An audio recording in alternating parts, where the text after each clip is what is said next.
Women with PCOS can, not always, but can have an irregular pattern of LH. It comes from this erratic production of gonadotropin releasing hormone that can trigger just continuous production of LH. Having elevated LH FSH ratio, basically meaning when your LH is more than 2 times higher than your FSH, it used to be a way clinicians would actually diagnose PCOS. It's no longer included in the diagnostic criteria. So if we're going off of the Rotterdam criteria for PCOS, you need to have 2 of the following 3 things. You either need to have anovulatory or very long irregular cycles, or cysts on your ovaries, or high antral follicle count, or elevated testosterone or androgen, so DHEAS, and or symptoms. They'll also count that. So you have to have 2 of those 3 things. Nowhere in there is an elevated LH FSH ratio, but it is still used. I mean,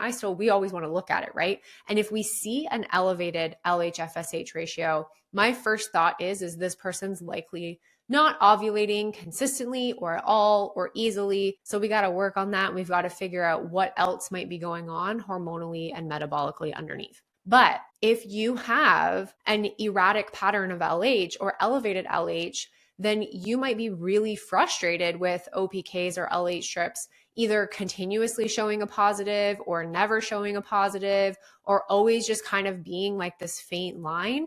And if that's the only way in which you've heard or learned to time intercourse and to track your cycle and know when you're ovulating, that method's not going to work for you, right? When we have long irregular cycles, whether you have PCOS or not, it's also within normal to have multiple LH spikes before you actually ovulate. So you might get a positive OPK on cycle day 12 and think, okay, cool, I'm ovulating.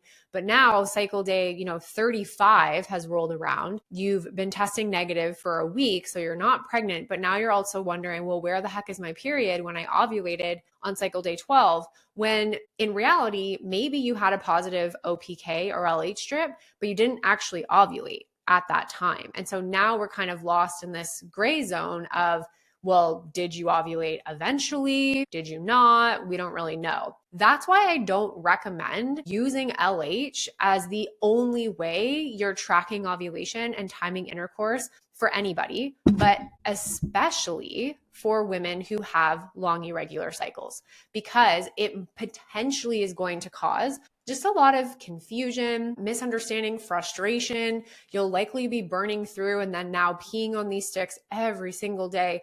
And in a journey that is already complicated, let's just try to keep it a bit more simple for you, right? Like, let's maybe actually try to not have you stressing out so much about something that doesn't need to be so complicated.